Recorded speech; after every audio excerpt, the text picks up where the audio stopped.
केंद्रीय मंत्री राव इंद्रजीत सिंह की बेटी आरती राव ने अहिरवाल की पॉलिटिक्स में खलबली मचा दी है। अटेली में आयोजित जनसभा में आरती राव ने एक तीर से दो शिकार करने का काम किया। आरती राव ने जनसभा में मंत्री ओम प्रकाश यादव को साफ तौर पर कह दिया कि अब आप बुजुर्ग हो गए हैं, इसलिए नारनौल के विकास के लिए अब युवाओं को मौका मिलना चाहिए। हाँ, तो मैं बोलूँगी, मगर ये मैं ज़रूर बोलूँगी कि जब भी नारनौल आती हूँ तो ऐसा हमेशा लगता है कि मैं अपने घर आई। इतना प्यार मिलता है और सबसे ज़्यादा इम्पोर्टेंट, आज मैं भूल ना जाऊँ कि ये जो आपने टीम आरती राव बना रखी थी मोटरसाइकिलिस्ट के, ये युवा साथी, मेरे युवा साथी अब सारे छोटे हो गए मेरे से, मैं थोड़ी बड़ी हो गई। बहुत बहुत जो जोश आपने आज दिखाया है उसके लिए बहुत बहुत शुक्रिया। अब इन युवाओं को साथ लेकर अगला इलेक्शन हम सभी ने लड़ना है। एक और साथ आप हो गए बुजुर्ग, मैं बिजली आगे लड़ूंगा। हाँ, तो इनके बिना तो कुछ होने नहीं वाला, तो आप सबकी जरूरत पड़ेगी।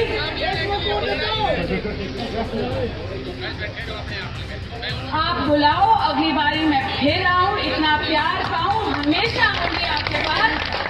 ऐसे ही प्यार देते रहना, न्यौछावर करते रहना। आप सभी का बहुत बहुत शुक्रिया। आरती राव के इस बयान से साफ हो गया है कि राव इंद्रजीत सिंह 2024 के विधानसभा चुनाव में नारनौल सीट पर ओम प्रकाश यादव की टिकट कटवाने का काम कर सकते हैं। अटेली में आयोजित जनसभा से ये भी इशारा हो गया कि आरती राव अटेली से खुद चुनाव लड़ सकते हैं। ये सभी जानते हैं कि 2024 के चुनाव को लेकर राव इंद्रजीत ऐलान कर चुके हैं कि उनकी बेटी आरती राव हर हाल में चुनाव लड़ने का काम करेंगी। आरती राव बीजेपी की टिकट चाहती हैं। ऐसे में उनका इशारा साफ तौर पर या तो नारनौल सीट की तरफ है और या फिर अटेली की तरफ। अगर आरती राव ने नारनौल सीट से इलेक्शन लड़ने का काम किया तो मंत्री ओम प्रकाश यादव की टिकट कट जाएगी। ओम प्रकाश यादव को राव इंद्रजीत सिंह की मेहरबानी से ही टिकट मिला और उनके आशीर्वाद से ही वो मंत्री बने। राव इंद्रजीत के फैसले के आगे ओम प्रकाश यादव को माथा टेकना पड़ेगा, यानी उनको अपनी टिकट कटने के लिए तैयार हो जाना पड़ेगा। आरती राव के बयान के बाद एकदम ही ओम प्रकाश यादव का चेहरा लटक गया, यानी उनको खतरे का आभास हो गया है कि 2024 में उनको टिकट नहीं मिलने वाली है। आरती राव ने साफ तौर पर कहा कि आप बुजुर्ग हो गए हैं, मैं मीडियम हूं और यहां पर किसी युवा को मौका मिलना चाहिए। आरती राव 2024 के चुनाव में अपने लिए एक सुरक्षित सीट की तलाश कर रही हैं। ऐसे में उनके पास में विकल्प के तौर पर साफ तौर पर नारनौल और अटेली सीट नज़र आ रही है। अगर आरती राव ने अटेली सीट से टिकट लेने का काम किया तो फिर वहां से सीताराम यादव की टिकट भी कट सकती है।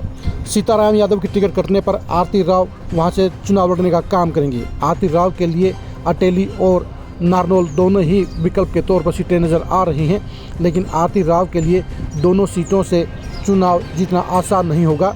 अटेली की टिकट पर जहां भूपेंद्र हुड्डा खेमे की तरफ से कांग्रेस की टिकट पर पूर्व मंत्री राव नरेंद्र सिंह सक्रियता बढ़ा चुके हैं, वहीं दूसरे खेमे के नेता भी यहां टिकट के लिए एक्टिव हो गए हैं। ऐसे में आरती राव के लिए अटेली सीट पर चुनाव जीतने के लिए सबसे पहले सीताराम यादव को मनाना होगा, क्योंकि अगर आरती राव ने स्थानीय नेताओं से ऊपर होकर पैराशूट प्रत्याशी के तौर पर चुनाव लड़ा तो उनके लिए बड़ी दिक्कतें भी खड़ी हो सकती हैं। लेकिन आरती राव का अटेली में जनसभा करना साफ तौर पर इशारा कर गया है कि वो अटेली को पहले विकल्प के तौर पर देख रही हैं, यानी अटेली सीट पर बीजेपी की टिकट कहीं न कहीं 2024 में आरती राव को मिल सकती है, क्योंकि राव इंद्रजीत भी साफ तौर पर कई बार ऐलान कर चुके हैं कि 2024 में उनकी बेटी आरती राव हर हाल में चुनाव लड़ने का काम करेंगी और प्राथमिकता के तौर पर वो बीजेपी की टिकट लेना चाहेंगी। लेकिन अगर बीजेपी ने टिकट नहीं दिया तो वो अपना फैसला लेने के लिए आज़ाद हैं, यानी बीजेपी ने अगर आरती राव को टिकट नहीं दिया तो निर्दलीय प्रत्याशी के तौर पर भी अटेली से चुनाव लड़ सकती हैं। आरती राव के इस एक्टिव अंदाज से जहां एक तरफ मंत्री ओम प्रकाश यादव के होश उड़ गए हैं, वहीं सीताराम यादव के टिकट पर भी खतरा मंडरा गया है।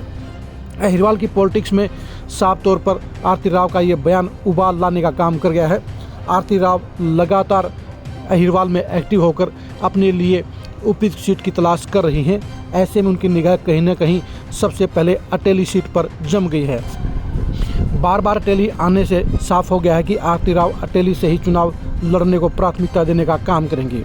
अटेली के समीकरण भी कहीं न कहीं आरती राव को सूट करते हैं, लेकिन ज़मीनी स्तर पर स्थानीय बीजेपी के नेता आरती राव की उम्मीदवारी का विरोध करेंगे। सीताराम यादव भी पूरी तरह से राव इंद्रजीत के साथ नहीं जुड़े हुए हैं। अगर उनकी टिकट कटवाकर राव इंद्रजीत सिंह ने अपने बेटी को वहां से टिकट दिलवाने का काम किया तो भीतरी असंतोष के चलते आरती राव के लिए दिक्कतें भी खड़ी हो सकती हैं। इसके साथ साथ आरती राव नारनौल को भी विकल्प के तौर पर देख रही हैं। नारनौल सीट के समीकरणों ने बताया है कि वहां पर बीजेपी की सीट होने का दावा पुख्ता हो गया है, क्योंकि ओम प्रकाश यादव लगातार 2 बार वहाँ जो है बड़े मार्जिन के साथ चुनाव जीत चुके हैं। ऐसे में आरती राव ओम प्रकाश यादव का टिकट कटवाकर खुद चुनावी दंगल में उतर सकती हैं। कहीं न कहीं अटेली के मुकाबले आरती राव के लिए नारनौल सीट बेहतर हो सकती है, क्योंकि ओम प्रकाश यादव भी बड़े उपकार के चलते आरती राव के खिलाफ बगावत नहीं कर पाएंगे, यानी वे सिर झुकाकर राजा साहब का आदेश मान लेंगे। आरती राव ने लगातार अहिरवाल में दस्तक देकर ये इशारा कर दिया है कि वो नारनौल या अटेली से चुनाव लड़ने का काम कर सकती हैं। वैसे तो आरती राव के पास कोसली सीट का भी विकल्प मौजूद है, वहाँ पर बीजेपी की मजबूत ताकत भी है, लेकिन कोसली सीट पर जगदीश यादव के तौर पर एक बड़ा खतरा भी राव इंद्रजीत को नज़र आता है, क्योंकि अगर आरती राव ने कोसली सीट से चुनाव लड़ने का काम किया तो वहाँ पर जगदीश यादव के साथ सारे राव इंद्रजीत विरोधी नेता एकजुट हो जाएंगे और आरती राव को हराने के लिए पूरी ताकत झोंक देंगे। ऐसे में कोसली पर दाव लगाना राव इंद्रजीत के लिए खतरा का सौदा नज़र आएगा और वो किसी भी सूरत में 2024 में अपनी बेटी के लिए हार की गुंजाइश नहीं रखेंगे।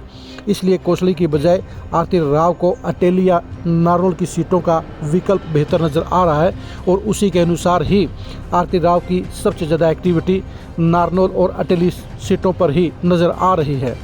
आरती राव ने अटेली की जनसभा में जहां एक तरफ ओम प्रकाश यादव को टिकट कटने के लिए तैयार रहने का इशारा कर दिया है, वहीं अटेली की जनसभा में भी ये इशारा कर दिया है कि वो यहाँ से चुनाव लड़ सकती हैं। यानी आरती राव के चलते मंत्री ओम प्रकाश यादव और बीजेपी के दूसरे विधायक सीताराम यादव की टिकटों पर खतरा मंडरा गया है।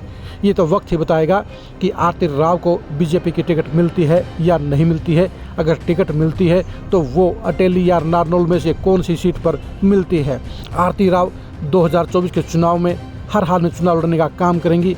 ऐसे में सीट का सिलेक्शन उनका खुद का फैसला होगा, लेकिन सीट का सिलेक्शन भी आरती राव के पॉलिटिकल करियर को निर्धारित करने का काम करेगा, क्योंकि अगर उन्होंने गलत सीट का चयन कर लिया और वो हार का शिकार होगी तो उनका पॉलिटिकल करियर पहले ही पड़ाव पर धड़ाम हो जाएगा, यानी वो पहले ही दौर में बाहर हो जाएंगी। जहां राव इंद्रजीत का दबदबा अहिरवाल में लगातार अपना डंका बजा रहा है, वहीं आरती राव के लिए भी जीत के साथ अपने पॉलिटिकल करियर का आगाज़ करना बेहद ज़रूरी है। इसलिए राव इंद्रजीत फूंक फूंक कर कदम रख रहे हैं और वो बीजेपी की टिकट को प्राथमिकता दे रहे हैं। बीजेपी की टिकट हासिल करने के लिए वो प्रेशर पॉलिटिक्स का भी इस्तेमाल करने का काम करेंगे। बीजेपी भी सेफ गेम के लिए 2024 के चुनाव में आरती राव को टिकट देने का फैसला ले सकती है। अब देखने की बात यह रहेगी आरती राव को टिकट अटेली से मिलती है या नारनौल को राजा साहब प्राथमिकता देंगे। आरती राव के पॉलिटिकल कैरियर की खबरों को जानने के लिए आप लगातार खरी खरी न्यूज़ के साथ जुड़े रहिए। आप हमारे फेसबुक पेज को लाइक कीजिए और यूट्यूब चैनल को सब्सक्राइब कीजिए। नमस्कार।